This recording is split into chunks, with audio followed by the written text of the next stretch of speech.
Assalomu alaykum kanalimiz a'zolari, hurmatli dehqonlar. Mana bugundan Kingsbury'ni tanovlarini bosishni boshladik. Ona ko'chatni bolalarini olishni boshladik.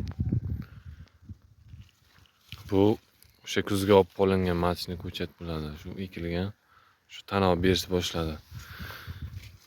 Bugundan boshlab yubordik. 10 ga stakanni taqlaymiz mana. Sal qorong'i qilyapti. Mana ko'chat. Kokos tayyorlaymiz. Eng yaxshi variant hozir kokos bo'lyapti. Begumsidan ko'ra. Universal ham tuproqqa ham o'sha gidroponika silaj qilib ekadiganlarga ham mos tushadi u. Onlari sog'lom ish qilib hammasi. Mana bular katta qalin.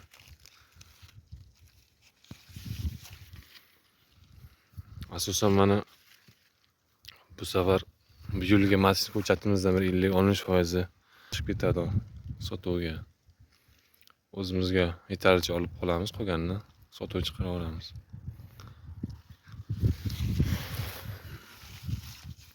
Bu matishni ko'chatni afzalligi biladi ekib ko'rganlar. Erta hosilga kiradi. Tanalari yo'g'on bo'ladi o'sha ko'chlarni. Yetilgan bo'ladi, tanalari hammasi qalin. Izlari ham baquvvat bo'ladi. Kastaga onasini o'zi bekkandan ko'ra tanovni bu tezroq yetiladi va baglari ildiz sistemalari juda qalin, baquvvat bo'ladi. Tezroq gulga kiradi demoqchiman. Ham hosillari birinchi hosillar yirik bo'ladi. Uni gullarni terib tashlash ham shart emas.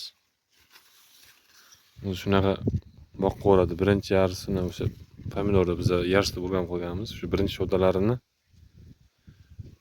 o'sha 70 gram, 60 gramlik qulpdan chiqarib beradi. Endi kastanikini yomon demoqchi emasman, lekin kastani buni farqi 2 hafta 3 hafta ta'sir qoladi ba'zida. Chunki kasta baribir onadan kelayotgan kuchni bera olmaydi. Chunki chaqaloqni inkubatorga solib katta qilgan bilan barobar kastani yirik ekib yana ishlov berish, ortiq xarajat qilish. Buni ekish kerak.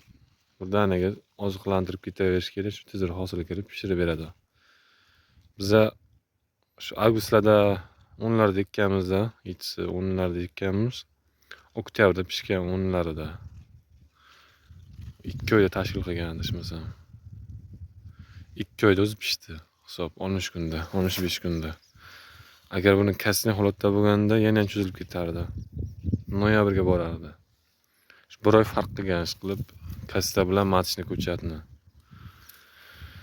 O'tgan yil shunaqa ekkanmiz, yaxshi hosillar bergan. Faqat o'sha o'tgan yilda ko'chatimizda boshida pomidor bilan o'chdalarni albioni bilan shug'ullanib, shu Kingsbury'ni iziga qirolmaganmiz kasalligiga. Qishi bilan ozroq azob berdi. Profilaktika qilib qo'ymaganmiz, keyin kasal tushgandan keyin davolash ko'p vaqt ketib qoladi. Kasalni davolaguncha oldini olgan ma'qul degan ma'qul bekor aytilmagan. Shun sog'lom ko'cha, sog'lom ona, sog'lom yer kerak qilgan uchun.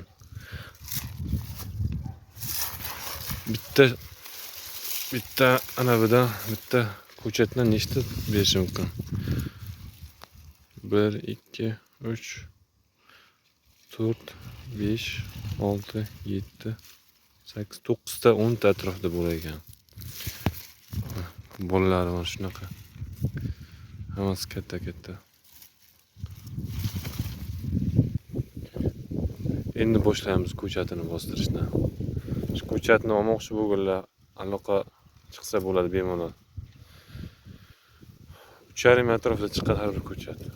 Endi menimcha juda qimmat bo'lmasa kerak, chunki buni mehnati kasniga qaraganda ancha ko'p, 2-3 barobar.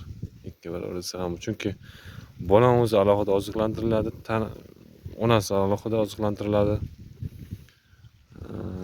Shuni hisobiga mana xarajat ko'proq, ham kokosda bo'ladi. Xohlasa kimgadir begumizga tayyorlab beramiz tuproq aralashgan. Endi hamma sharoiti har xil. Kimdir ko'chatni kokosga xohlaydi, kimdir esa o'sha begimiz tuproq aralashganga xohlaydi. Hammani yeri bir xil zaylda bo'lmaydi. Chunki yerlar tuproq yerlar ham bor, qumli yerlar ham bor. Shu agar ko'chat kerak bo'lsa, bemalol aloqa chiqaversang, ko'chatlar muammosi yo'q, hammasi sog'lom. Boshida kasalliklar profilaktika qilingan, onalar ayniqsa.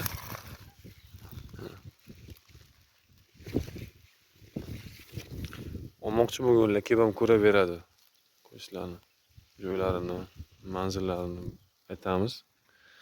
Bemalol ko'rsa bo'ladi.